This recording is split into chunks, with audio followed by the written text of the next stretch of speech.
ভুক্তভোগীও হৈ আছে যে কংগ্ৰেছৰ শিক্ষক দিয়া সন্দৰ্ভত সুলভ পৰিমাণত ধন লেনদেন কৰিছে এই বিষয়টোত আপুনি কি কয়?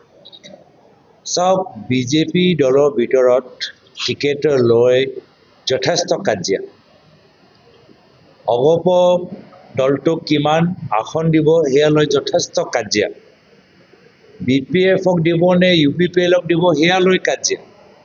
তেওঁলোকে একো বস্তুৰ আজি তাৰিখত একো সিদ্ধান্ত ভালকৈ ল'ব পৰা নাই। নিজৰ দলৰ ভুল বিফলতা লুকাবলৈ এইখিনি কথাবোৰ কৈ আছে। আজি তাৰিখত তেওঁলোকক কওকচোন, অগপৰ দলটোক কিমান আসন দিব, BPF-ক কিমান আসন দিব। এতিয়াতো আমি শুনা পাইছোঁ যে ক'ৰবাত অগপ আৰু বিজেপিৰ মাজত ফ্ৰেণ্ডলি হ'বগৈ। বহুত অগপ বিধায়কে গম পোৱা নাই যে তেওঁ আকৌ টিকেট পাবলৈ নাপায়। তো সেইকাৰণে নিজৰ দলৰ মাজত যি তেওঁলোকৰ এটা কাজিয়া চলি আছে, শীতল যুদ্ধ চলি আছে, সেইখিনি লুকাবলৈ আজি আমাৰ কংগ্ৰেছ দলৰ কথাবোৰ কৈ আছে। তেওঁ নিজৰ দলৰ কথা কওক, নিজৰ দলৰ কথা কিয় নকয়? নিজৰ দলৰ কথা কওক। সেইকাৰণে আমি চব বুজি পাওঁ, মুখ্যমন্ত্ৰীৰ ৰাজনীতি বহু দিনৰ পৰা এতিয়া ময়ো চাই আছোঁ, ময়ো বুজি পাইছোঁ কোনটো কথা পিছত বাস্তৱ কি উদ্দেশ্য লুকাই আছে ভালদৰে মই বুজি পাওঁ। মিত্ৰতাটো প্ৰায় আমাৰ খুব সুন্দৰভাৱে আগবাঢ়ি গৈ আছে। এটা প্ৰক্ৰিয়াৰ মাজত আমাৰ কথাবোৰ চলি আছে। ইতিমধ্যে আমি ঘোষণা কৰিলোঁ যে 100টা আসনৰ ওপৰত কংগ্ৰেছ দলে প্ৰতিদ্বন্দ্বিতা কৰিব আৰু কিছুমান আসন আমাক এৰিব লাগিব, কিছুমান আসন বেলেগ দলক এৰিব লাগিব। তাৰ মাজতে এটা চৰ্চা হ'ব আৰু তাৰ বাহিৰে আমি পৰৱৰ্তী দিনত কি কৰিম এইখিনি লৈও আমি আলাপ আলোচনা কৰি আছোঁ। আৰু আজি আমি সোণাৰী টাউনত ৰাইজৰ পদূলিত ৰাইজৰ কংগ্ৰেছ আমাৰ এই অনুষ্ঠান যোগেদি মানুহে কি বিচাৰে সেইখিনি আমি বুজ ল'বলৈ চেষ্টা কৰিছোঁ। আৰু এটা কথা ঠিক, যোৱাকালি মই ঢকুৱাখানাত আছিলোঁ।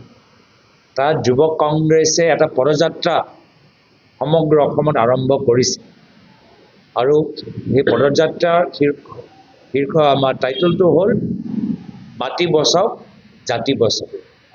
আৰু এইটো কথা স্পষ্ট, আজিও আমি আজি তাৰিখত যিমানবোৰ আলোচনা কৰিছোঁ সোণাৰীত, সকলোৱে নিজৰ মাটি লৈ শংকিত, সকলোৱে নিজৰ জাতি লৈ শংকিত। আৰু মানুহে গম পাই গৈছে কি যেতিয়ালৈকে হিমন্ত বিশ্ব শৰ্মা ডাঙৰীয়া অসমৰ মুখ্যমন্ত্ৰী হৈ থাকে, খিলঞ্জীয়া ভূমিপুত্ৰ স্থানীয় মানুহৰ মাটি সুৰক্ষিত হৈ নাথাকে।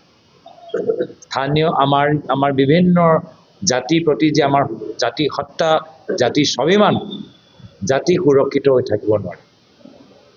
এইটো আজিও সকলোৱে কৈছে যে আজি তাৰিখত আমাৰ বাগানৰ মানুহে হওক, আমাৰ গোৰ্খা মানুহবোৰে হওক, আমাৰ আহোম মানুহবোৰে হওক, আজি তেওঁলোকৰ মাটি পট্টা তেওঁলোকৰ ওচৰত নাই।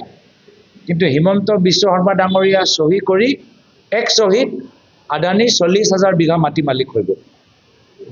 আমাৰ মানুহে পোৱা নাই, কিন্তু হিমন্ত বিশ্ব শৰ্মা ডাঙৰীয়া এটা চহীতে আদানী আম্বানী 40,000 বিঘা মাটি হ'ল। আৰু আমাৰ জনজাতিবোৰ আজি আমাৰ জাতিৰ বিভিন্ন দাবী আছে, তেওঁলোকৰ কাউন্সিল লৈ, তেওঁলোকৰ ভাষা লৈ, তেওঁলোকৰ জনজাতিকৰণ লৈ বিভিন্ন দাবী। কিন্তু প্ৰতিটো দাবী এতিয়া মুখ্যমন্ত্ৰীয়ে কৈছে যে বিধানসভা নিৰ্বাচনৰ আগত নহয়। আৰু এই গোটেই দায়িত্বটো জাপি দিছে ছাত্ৰ সংগঠনৰ ওপৰত যে তেওঁলোকে বিচৰা নাই। তোমালোকে দিবলৈ নিবিচাৰা সেইটো কথা কোৱা, সেইটো কথা ক'বলৈ সাহস নাই। কি তেওঁ যে জনজাতিকৰণ নিবিচাৰে সেইটো ক'বলৈ সাহস নাই। এতিয়া সেই দায়িত্বটো জাপি দিছে বেলেগ দল সংগঠনক। এইখিনি কথা লৈ মানুহে গম পাই গৈছে যে 10 বছৰ হৈ গ'ল, এইখন চৰকাৰক 10 বছৰ হৈ গ'ল।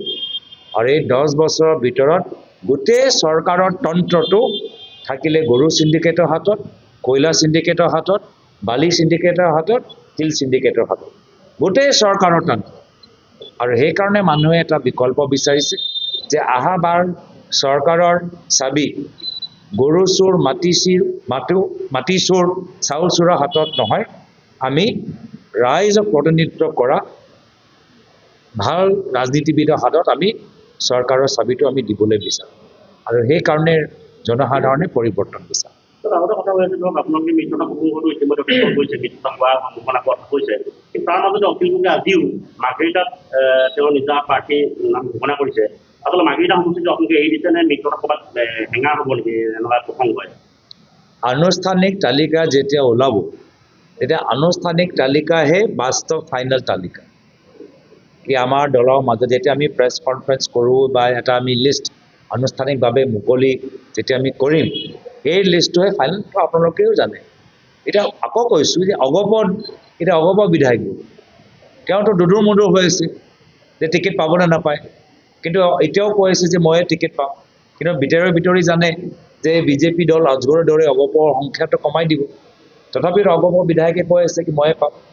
তো সেইকাৰণে আনুষ্ঠানিক যেতিয়া ফলাফলটো ওলাব সেইটোহে বাস্তৱ কথা, আৰু আজিৰ তাৰিখত মই যথেষ্ট আত্মবিশ্বাসেৰে ক'ব পাৰোঁ যে আমাৰ মিত্ৰতা হ'ব। মানে অখিল গগৈ প্ৰসংগই বিশেষ প্ৰভাৱ নেপেলায়। আমাৰ মিত্ৰতা হ'বগৈ, মই আত্মবিশ্বাসেৰে নিশ্চিত ক'বলৈ বিচাৰোঁ। আপুনি মোৰ কথাটো কোন বেলেগ ফালে লৈ গৈছে মই নাজানো, তেওঁ এতিয়া ঘোষণা কৰিছে যিহেতু নিজৰ প্ৰাৰ্থী, আৰু ময়ো কৈছোঁ যে আনুষ্ঠানিক যেতিয়া তালিকা মুকলি হয় সেইটোহে ফাইনেল তালিকা, আৰু মিত্ৰতা হোৱাটো 100% নিশ্চিত। তাৰ বিপৰীত বিজেপিয়ে মিত্ৰতা কৰিব নে নকৰে অগপৰ লগত, বিজেপিয়ে UPPৰ লগত মিত্ৰতা কৰিব নে BPFৰ লগত মিত্ৰতা কৰিব, সেইখিনি লৈ আজিও বিজেপি কোনো স্পষ্ট আজি প্ৰত্যুত্তৰ দিব পৰা নাই।